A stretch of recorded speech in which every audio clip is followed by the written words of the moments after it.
ஆண்டவருடைய நல்ல நாம 1 கொரிந்தியர் புஸ்தகம் 9ஆம் அதிகாரம் 24வது வசனத்தை வாசிங்க. 1 Corinthians chapter 9 verse 24. சாலையில் ஓடுகிறவர்கள் எல்லாரும் ஓடுவார்கள். பந்தய சாலையில் ஓடுகிறவர்கள் எல்லாரும் ஓடுகிறார்கள். ஆகிலும் ஒருவனே பந்தயத்தை பெறுவான் என்று அறியீர்களா? ஆகிலும் ஒருவனே பந்தய பொருளை பெறுவான் என்று அறியீர்களா? நீங்கள் பெற்றுக்கொள்ளத்தக்கதாக ஓடுங்கள். நீங்கள் பெற்றுக்கொள்ளத்தக்கதாக ஓடுங்கள். நீங்கள் பெற்றுக்கொள்ளத்தக்கதாக ஓடுங்கள். பரிசுத்த ஆவியானவர் இந்த காலை வேளையிலே நமக்கு சொல்லுகிற ஒரு சித்திரத்தை இங்கே காண்பிக்கிறார். ஒரு ரேஸ் என்பதான ஒரு படிக்கும் போதே மனசுல இருக்குது. ட்ராக்ல ஓடணும். 100 மீட்டர்னு வச்சுக்கிட்டுங்களேன். 100 மீட்டர் நம்ம ட்ராக்ல ஓடணும். அதுல அப்போ ஓடும்போது நிறைய பேர் ஓடுவாங்க.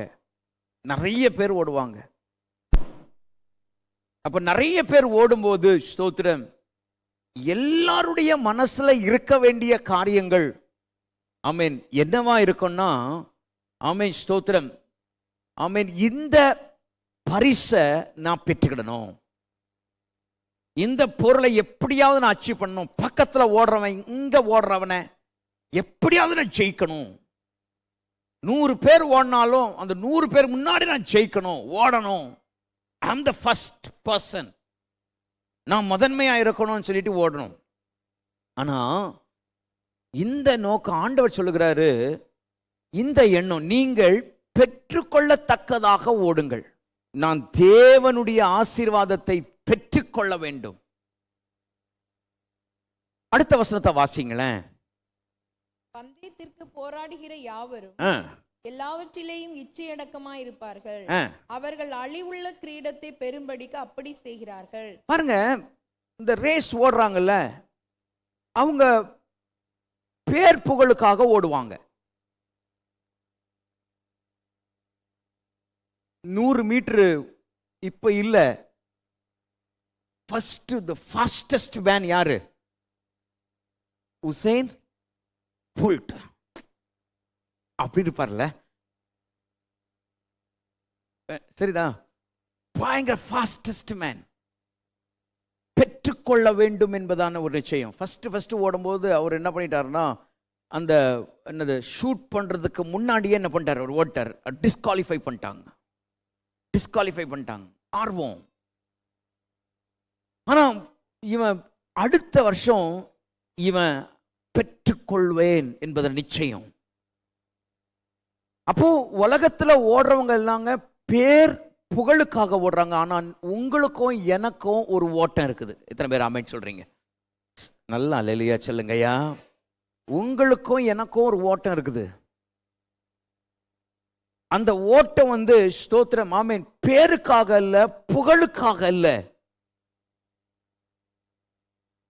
அந்த ஓட்டம் எதுக்குன்னா, தேவ ராஜ்யத்திற்காக நான் ஓடணும். எனக்கு வைத்திருக்கிற ஓட்டம் நித்திய ஜீவன், பரலோகத்துக்காக நான் ஓடணும். எல்லாருக்கும் ஒரு ஓட்டம் இருக்குது. நீங்க கணவனராக ஓடுறீங்க, அப்பாவா ஓடுறீங்க, பிள்ளையா ஓடுற. ஒரு ரேஸ்ல உனக்கு ஸ்தோத்திரம் பல பொறுப்புகள் இருக்குது. ஆண்டவர் ஸ்தோத்திரம் கர்த்தருக்கு மகிமை உண்டாவதாக. பிலிப்பியர் 3:14 வாசிக்கும்படி கேட்கிறேன். பிலிப்பியர் 3ஆம் அதிகாரம் 14வது வசனத்தை வாசிங்களேன். கிறிஸ்து இயேசுவுக்குள் தேவன் அழைத்த பரம அழைப்பின் பந்தய பொருளுக்காக, தேவன் அழைத்த பரம அழைப்பின் பந்தய பொருளுக்காக லக்கை நோக்கி தொடர்கிறேன். அந்த பிள்ளையை உட்கார வைங்க. அங்க லக்கை நோக்கி தொடர்கிறேன். என்னை அழைத்ததான அழைப்பை இங்க தெளிவா சொல்லுகிற, கிறிஸ்து இயேசுவுக்குள், உலகத்துக்குள் அல்ல, கிறிஸ்து இயேசுவுக்குள். ஆமென். நீ உலகத்தை நம்புவேன் சொன்னா நீ விழுவ. ஆனா கிறிஸ்து இயேசுவுக்குள் நீ இருந்து இந்த இந்த காரியத்தின்படி ஒழுங்கின்படி நீ இருப்பாய் என்று சொன்னா நீ வளருவ, எழும்புவ, ஆமென், உயர்ந்து நிற்ப. கைகளை வைத்தால் எலியா சொல்வோமாக, சத்தமா எலியா சொல்லுங்கய்யா. நீ ரதத்தையோ குதிரையோ உலகத்தில் உள்ளவைகளையோ உலகத்தில் உள்ள பெருமையையோ உலகத்தில் உள்ள காரியத்தையோ நீ மைச்சிருந்தனா நீ வீழ்ச்சியை தான் பார்ப்ப. ஆனா கிறிஸ்து இயேசுவுக்குள் நீ இருக்கிற காரியத்தை பார்ப்பேன்னா அது சிம்டம்ஸ் தெரிஞ்சிடும். சிம்டம்ஸ் தெரிஞ்சிடும்.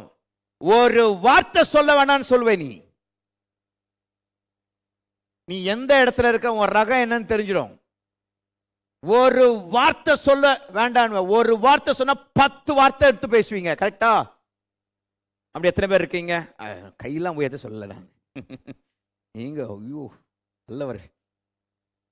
இல்ல, வேத சத்தியம் சொல்லுது. இல்ல, சத்தியம் என்ன சொல்லுது?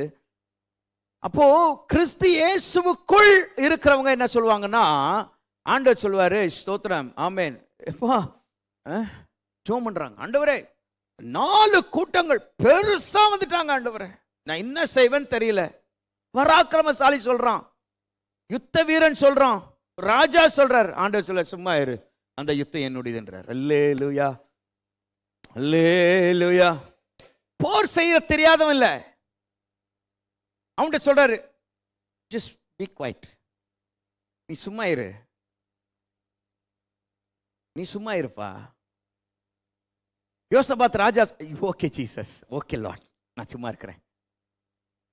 அவர் சும்மா இருந்துட்டுலாம், சும்மா வந்து பிளாங்கெட் எடுத்து போத்திக்கல அவரு. ஆண்டவர் அவரு சும்மா இருக்கிறோம் சொல்லிட்டு என்ன சொன்னார்னா, யுத்தத்துக்கு போனார். ஆண்டவர் பிளான் பண்ணி வச்சிருந்தார், யுத்தத்துக்கு போனார். இவர் என்ன பண்ணி, எல்லாரும் என்ன பண்ணிட்டாங்க, மார்க்கவசம், கிரீடம், எல்லாத்தையும் ஈட்டி எல்லாத்தையும் எடுத்துட்டு. ஆனா நடுவில் ஆண்டவர் செய்த காரியம் என்னன்னா, ஆராதனை வீரர்களை கொண்டு வந்து நடுவில் வைத்தார். இவர்களை கர்த்தர் நல்லவர் என்று சொல்லி ஆராதிக்க ஆரம்பித்த போது அவர்கள் தங்களுக்குள் வெட்டு கொண்டு விழுந்தார்கள். கைகளை வைத்தால் எலியா சொல்வோமாக, நீ சும்மா இரு, யுத்தம் கர்த்தருடையது. கைகளை வைத்தால் எலியா சொல்வோமாக. கிறிஸ்து இயேசுவுக்குள் தேவன் அழைத்த பரம அழைப்பின் பந்தய பொருட்கள் நக்கை நோக்கி என்ன பண்ணு, நீ தொடரு, லக்கை நோக்கி தொடரு. There's a target for you. எபிரேயர் 12:1 வாசிங்களேன். எபிரேயர் 12:1 வாசிங்க. Hebrew chapter 12 verse 1. ஆகையால் மேகம் போன்ற இத்தனை திரளான சாட்சிகள் நம்மை சூழ்ந்து கொண்டிருக்க பாரமான யாவற்றையும் நம்மை சுற்றி நெருங்கி நிற்கிற பாவத்தை தள்ளிவிட்டு விசுவாசத்தை துவக்கிறவரும் முடிக்கிறவருமாயிருக்கிற இயேசுவை நோக்கி நமக்கு நியமித்திருக்கிற ஓட்டத்தில் பொறுமையோட ஓடக்கடவோம். கைகளை வைத்த லேலியா சலுக பார்க்கலாம். பாருங்க, ஆண்டவர் சொல்றாரு, ஸ்தோத்திரம், மேகம் போன்ற மேகம் தானே, மேகம் இருக்கட்டும், அவங்கள சொல்லல ஆண்டவர், அதுல யோபு இருக்கிறார். அல்லேலூயா, சத்தமா லேலியா சொல்லுங்க பார்க்கலாம். அதுல ஆபிரகாம் இருக்கிறாரு. அந்த மேகம் போன்ற இத்தனை திரளான சாட்சிகள் இருக்குல்ல, அதுல யார் இருக்கா? ஆபிரகாம் இருக்கிறாங்க. அதுல யார் இருக்கிறா? பிழையாம இருக்கிறாங்க. அதுல யார் இருக்கா? யூதாஸ் காரியத்தில் இருக்கிறார்கள். அல்லேலூயா. யூதாஸ் காரியத்தை என்ன பண்ணாரு? அப்போ மேகம் போன்ற இத்தனை திரளான சாட்சிகள் நம்மை சூழ்ந்து கொண்டிருக்கிற, ஸ்தோத்திரம், ஆமென். ஈசாக்கு, நீ ஆரான விட்டு போகாத, நீ அங்கேயே இருன்னு சொன்ன உடனே ஈசாக்கு, ஸ்தோத்திரம், ஆமென், தன் அப்பா காலத்துல இருந்த பஞ்சத்தை காட்டிலும் அதிகமான ஒரு பஞ்சம் வந்தது. ஆனால் அவன் இருந்ததுனால, அதுதான் மேகம் போன்ற திரளான சாட்சிகள், அவன் இருந்ததுனால அவன் விதையை கர்த்தர் 100 மடங்கு ஆசீர்வதித்தார். கைகளை வைத்தால் எலியா சொல்லுங்க பார்க்கலாம். இதுதான் மேகம் போன்ற இத்தனை திரளான சாட்சிகள். ஆமென். கைகளை வைத்தால் எலியா சொல்லுங்க பார்க்கலாம். ஆமென், ஸ்தோத்திரம். யாக்கோபு இருந்தார், வெறும் கையோட போனார். கர்த்தர் இரு பரிவாரத்தோட கூட ஆசீர்வாதமாய் திருப்பி வர பண்ணார். இத்தனை திரளான சாட்சிகள் நம்மை, எலியாவை கர்த்தர் வைத்தார், எலிசாவை கர்த்தர் வைத்தார்.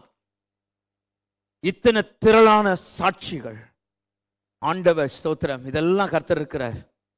ஆமென். யோபு அதுல இருக்கிறார். யோபு மனைவி சொன்னாப்புல என்ன சொல்றாங்க? ஸ்தோத்திரம், சாகிறதுக்கு முன்னாடி தேவனை தூஷித்து செத்துப்போம் அப்படின்னு சொன்னாங்க. பைத்தியக்காரி, பைத்தியக்காரி மாதிரி பேசாத அப்படின்னு யார் சொன்னது? கைகளை வைத்து அல்லேலூயா சொல்லுவோமாக. இத்தனை திரளான மேகம் போன்ற இத்தனை திரளான சாட்சிகள் நம்மை சுற்றிலும் இருக்கு. ஆமென். கைகளை வைத்து அல்லேலூயா சொல்லுங்க பார்க்கலாம். சத்தமா அல்லேலூயா சொல்லுங்க பார்க்கலாம். துவண்டு போகிற நேரத்தில் இயேசு நமக்கு துணையா இருக்கிறார். இயேசுவை நம்பி, கர்த்தரை நம்பி ஜீவித்தவர்கள் நமக்கு திரளான சாட்சிகள் நமக்கு இருக்கிறார்கள். உனக்கு சோர்வு வரும்போது, வேதனை வரும்போது, அந்த நேரத்தில் நினைக்கணும், ஸ்தோத்திரம், ஆமென் ஆமென், பெற்ற ஒரு பிள்ளைய, ஆமென், 100 வயதுல பெற்ற ஒரு பிள்ளைய ஆண்டவர் கேட்டபோது, ஸ்தோத்திரம், தன் தன் மனைவிகளிடத்துல சொல்லாமல் காலையிலே நீ சேனையம் கட்டு, ஆமென், பிள்ளை கேட்கிறான், கொண்டு போகும்போது கேட்கிறான், டாடி டாடி, ஆமென், ஸ்தோத்திரம், firewood is there, where is, amen, hallelujah, sheep. ஆண்டவர் என்ன சொல்ல, நான் பார்த்துக்கிடுவேன்ப்பா, கர்த்தர் பார்த்துக்கிடுவார் சொல்லிட்டார். அல்லேலூயா சொல்லுங்க பார்க்கலாம். ஆமென். பட்டயத்தை எடுத்து கையை காலை கட்டி பட்டை, அவர் நம்ம சுற்றி இருக்கிறார். கைகளை வைத்து அல்லேலூயா சொல்லுவோமாக. அந்த விசுவாச ஓட்டத்தில் நம்ம இருந்தால் தான் ஆசீர்வாதத்திற்கு பங்காளராய், பாத்திரவான்களாய் கர்த்தர் நம்மை வைப்பார். எத்தனை பேர் ஆமென் கைகளை வைத்து அல்லேலூயா சொல்லுங்க பார்க்கலாம். மேகம் போன்ற இத்தனை திரளான சாட்சிகள் நம்மை சுற்றில் இருக்கிற. ஆமென், ஸ்தோத்திரம். நான் உங்களை போல இல்லை பாஸ்டர், நீங்களா பாஸ்டர், நான் விசுவாசி. பாஸ்டரா இருந்தாலும் சரி, விசுவாசியா இருந்தாலும் பரிசுத்தம் பரிசுத்தம் தான். கைகளை, நான் சொல்றது புரியுதா? நீங்க பாஸ்டர், நீங்க ஜெபம் பண்ணுவீங்க, நாங்க ஜெபம் பண்ணக்கூடாது. செபிக்கலன்னு சொன்னா ஆசீர்வாதம் இல்லை. இத பழகணும். நீ செபிக்கலன்னு சொன்னா கர்த்தருடையதான, ஆமென், ஸ்தோத்திரம், ஞானமுள்ள ஆலோசனை கிடைக்காத பிள்ளையே. நீ மங்குனியா வாழணும், ஆசீர்வாதம் இல்லாம வாழணும். நான் கவனிக்கிறேன், கர்த்தர் என்னை மேய்ப்பனாக, ஆண்டவர் பிரதான மேய்ப்பன் என்னை ஆண்டவர் வைத்திருக்கிறார். தேவ சமூகத்தில் செலவிடுகிற பிள்ளைகளை அவர்கள் என்கிட்ட வந்து சொல்லுவாங்க, பாஸ்டர் இன்னைக்கு இதை செய்தார், கர்த்தர் எனக்கு அதை செய்தார், எனக்கு உயர்வை கொடுத்திருக்கார், எனக்கு இதை தந்திருக்கிறார், எனக்கு பிரச்சனை வரப்போறது, ஆனால் கர்த்தரை மாற்றினார். கைகளை வைத்தால் இல்லையா சொல்லுவோமாக. சாட்சிகளை எண்ணிக்கொண்டே இருப்பார்கள். கர்த்தர் செய்கிற சாட்சிகளை எண்ணிக்கொண்டே இருப்பார்கள். ஜெபம் பண்ண பழகு வாலிபனே, சிறுவனே. கர்த்தருக்குள் நிற்க பழகு சகோதரியே.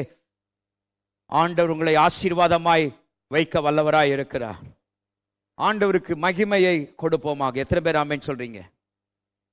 பாரமான யாவற்றையும், நம்மை சுற்றி நெருங்கி நிற்கிற பாவத்தையும் என்ன பண்ணுங்க? பிள்ளை வளர்ந்து வரா, பிள்ளைக்கு என்ன பண்ணணும்? திருமணம் செஞ்சு வைக்கணும். பாரம், புரியுங்களா? பாரம். இவன் இப்படி அநியாயம் பண்றான், பாரம். வீட்டில் உட்காந்துக்கிட்டு சப்புன்னு உட்காந்துக்கிட்டு ஜெபிக்கிறது இல்லை, வேதம் வாசிக்கிறது இல்லை, ஆனால் பாரம். என்ன பாரம்? தானா பிள்ளை வளரும். நீ ஜெபித்தாதான் உன் பிள்ளை ஆசீர்வாதமா இருக்கும். எத்தனை பேர் நான் சொல்றது? பிள்ளைக்கு முன்பதாக நீ சாட்சியாயிரு. உன் பிள்ளைக்கு முன்பதாக நீ சாட்சியா இரு. எங்க அப்பா ஜெபிக்கிறப்பா, நான் தவறு செய்ய மாட்டேன். எங்க அம்மா ஜெபிக்கிற அம்மா. பிள்ளை பாப்பான், அப்பா இப்படி போறாரு, அம்மா அப்படி போறாங்க, அப்ப எப்படி நான் வேற வழியா போறேன். பாரம். ஆண்டவர் சொல்லுகிற வார்த்தை, இந்த பாரத்தை என்ன பண்ணு? நீ உதறி தள்ளிவிடு. என்னைக்குமே சொல்றேன், நான் உன்னை சொல்றேன், நல்லா கவனிங்க. நீ, ஆமென், ஸ்தோத்திரம், பணத்தை வச்சு இந்த காரியத்தை சாதிக்கணும்னு நினைக்கலாம். இயேசுவை வைத்து இந்த காரியத்தை செய்யலாம்னு எனக்கு மனசு வைங்க. கைகளை வைத்தால் இல்லையா சொல்லுங்க பார்க்கலாம். இந்த கல்யாணத்தை நான் எப்படி நடத்துவேன்னு தெரியலையே, இயேசுவை வைங்க. என் பிள்ளைக்கு எப்படி நல்ல மாப்பிள்ளை கிடைக்கணுமே, இயேசுவை வைங்க. கைகளை வைத்தால் இல்லையா சொல்லுங்க பார்க்கலாம். ஆண்டவர் நேர்வழியாய் நடத்துவார். இந்த வீடு நான் எப்படி கட்ட போறேன்னு தெரியலையே, இயேசுவை வைத்து கட்டுங்க. கர்த்தர் வீட்டை கட்டாராகிற, அதை கட்டுகளுடைய பிரயாசம் விருதா. எத்தனை பேர் ஆமென் சொல்றீங்க? ஆண்டவர், இந்த எக்ஸாம் நான் எப்படி நடத்துவேன்? நீ ஞானத்தில் குறைவுள்ள தேவனிடத்தில் கேள், நீ சந்தேகப்படாம கேள். ஆண்டவர் ஆசீர்வாதமாய் நடத்துவார். எத்தனை பேர் ஆமென்? பாரத்தை வைக்காதீங்க, பாரத்தை சுமக்காதீங்க. வருத்தப்படுறியா, பாரம் சுமக்கிறியா, என்னிடத்துல என்ன நான் உனக்கு ஸ்தோத்திரம் அந்த பரத்தையும் அந்த வருத்தத்தையும் நான் சுமக்கிறேன்றார் ஆண்டவர். கைகளை வைத்தால் இல்லையா சொல்லுங்க பார்க்கலாம். சத்தமா இல்லையா சொல்லுங்க ஐயா. இது வரைக்கும் சொல்லாதவங்க சொன்னவங்க எல்லாம் சேர்ந்து கைகளை வைத்தால் இல்லையா சொல்லுங்க பார்க்கலாம். சத்தமா இல்லையா சொல்லுங்க ஐயா. சத்தமா இல்லையா சொல்லுங்க.